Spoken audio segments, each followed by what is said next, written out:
2 children, 1 mother, 9 days of national panic. She says an armed stranger carjacked her at a red light and drove off into the night with her kids. The entire country mobilizes. Hundreds of officers, helicopters overhead, divers in the water, and millions believe every word she says. The story brings America together until one detail makes it collapse. How the tragedy that captivated the nation turned out to be something entirely different. That's what we're about to find out.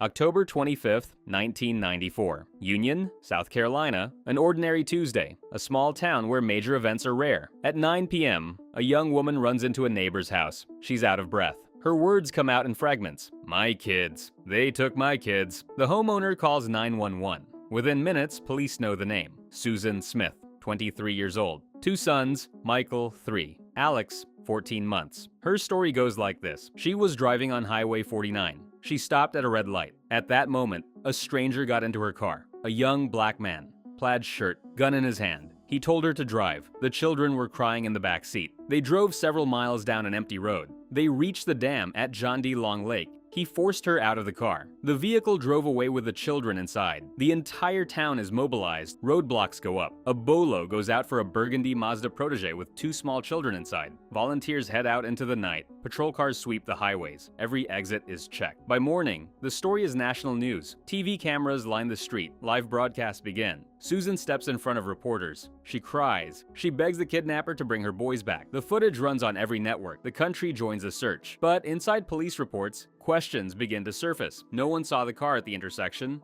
No one heard a gunshot. The suspect description is vague. While the public searches for a kidnapper, investigators start examining the story itself. And a possibility emerges, one not yet said out loud. What if it didn't happen that way? The next morning, Union wakes up different. At gas stations, people talk about only one thing. In schools, teachers turn on the news during class. Every 15 minutes, radio stations repeat the alert.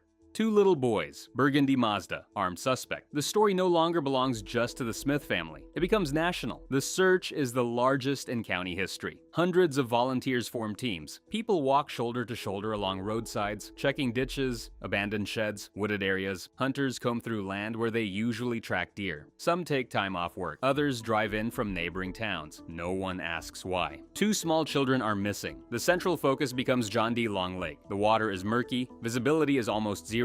Divers work for hours. They can't see. They feel along the bottom with their hands, inch by inch. Every dive ends the same way. Nothing. Helicopters circle overhead around the clock. Police stop vehicles matching the description. License plates are checked. Drivers questioned. 1 day passes, then another, then a third. No confirmed witnesses. No verified tips. Only false leads and rumors. Meanwhile, Susan Smith becomes the face of the tragedy. She appears on television, morning, noon, and night. She holds photos of her sons and repeats her story. Red light, gun, darkness. Viewers believe her. Letters of support arrive by the bagful. Toys, money, cards. Churches across the country hold prayer services. Public opinion has already formed. But inside the police department, the tone shifts. Investigators begin reconstructing her day minute by minute. Almost immediately, inconsistencies appear. Susan says she left her house around 8:30 p.m. A neighbor says otherwise. She saw Susan drive off closer to 6:30 while it was still light out. Nearly a 2-hour gap. Detectives check another detail. Susan said she was headed to a friend's house. The friend confirms there was no meeting. In fact, she wasn't even in town that night. The story changes. Now Susan says she was just driving around and stopped at Walmart. Investigators pull surveillance footage. Her car is not in the parking lot. Employees don't recall seeing her. Another inconsistency. Outside, the search continues. Cameras capture volunteers in prayer circles. Inside, doubt grows. Some officers notice the difference in her demeanor. On camera, tears and desperation. Off camera, steady voice, normal conversation. Some attribute it to shock. Others write it down. On the 5th day, an activist arrives in town. The father of a previously abducted child who now supports families in similar crises. Most parents accept any help they can get. Susan declines to meet him. That raises more questions. At this point, investigators still have no direct proof. No bodies, no confession, no formal grounds for charges, only facts that don't line up. And one question asked more and more often: if the kidnapper was real, why is there not a single piece of evidence that he was ever there? The answer will be found where the story supposedly began, at the intersection with the traffic light. By the 6th day of the search, the investigation hits a wall. The woods have been combed. The lake has been searched. Hundreds of calls have been checked. Every lead has been followed up. No results, no witnesses, no physical evidence, not a single confirmed detail. For experienced detectives, that's unusual. Every crime leaves something behind: a random eyewitness, a camera capture, a mistake. Here, there's nothing. Investigators go back to the beginning, the intersection on Highway 49. During the day, it's unremarkable. At night, it's nearly empty. They reconstruct her account again. She stopped at a red light. An armed man approached the car. Theoretically possible. In practice, too clean. One officer asks a simple question: why was the light red in the first place? They review how the traffic signal operates. The system is automatic. At night, the main highway stays green. A red light only activates if a vehicle pulls up on the side road,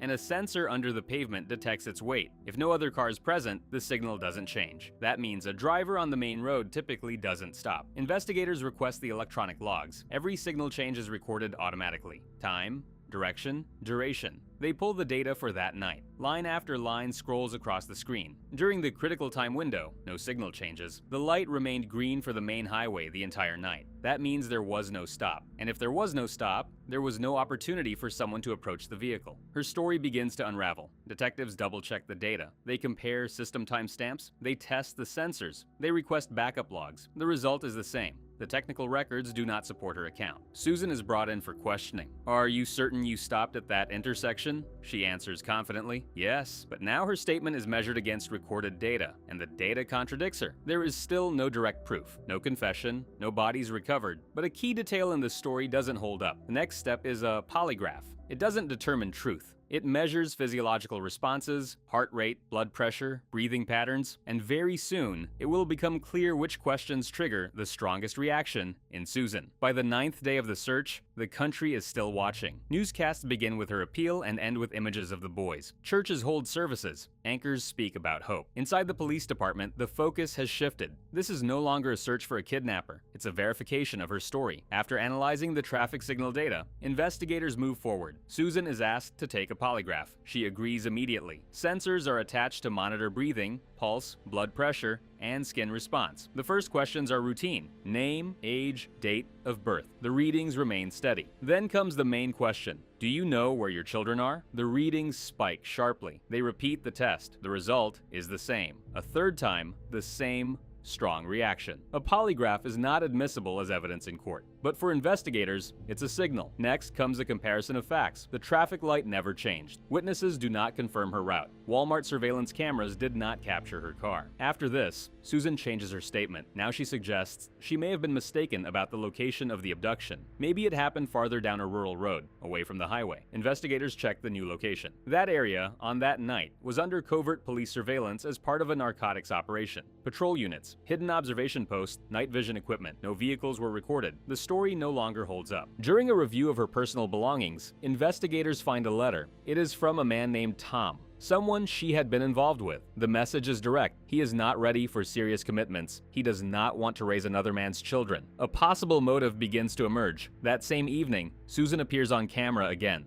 She thanks the public for their support. She asks for her sons to be returned. After the broadcast, she is asked to come back to the station. The conversation takes place without formal charges. The sheriff lays out the facts calmly: the traffic light, the polygraph, the surveillance perimeter, the letter. Then he says, "We know there was no kidnapping. Help us find the boys." The silence stretches. Susan begins to cry, and she confesses. There was no kidnapper, no armed stranger. The story was fabricated. On the evening of October 25th, she drove to John D. Long Lake. The children were strapped into their car seats. She stepped out of the vehicle, shifted the car into neutral. The vehicle rolled forward and disappeared beneath the water. Inside are the bodies of Michael and Alex. A criminal case begins, one that will soon become one of the most closely followed trials of the 1990s in the United States. The story the nation believed turns out to be false, and that is what makes it one of the most shocking criminal cases of its time. The news breaks urgently. Special reports interrupt regular programming. Anchors deliver the update in brief statements. There was no kidnapping. The children were killed by their mother. The country that spent 9 days supporting Susan Smith is now given a different explanation. Divers return to work at John D. Long Lake. Now they know what they are looking for. Within hours, at a depth of about 6 meters, they locate the burgundy Mazda Protege. The vehicle sits almost level. Inside are 2 child safety seats. Michael and Alex are still strapped in.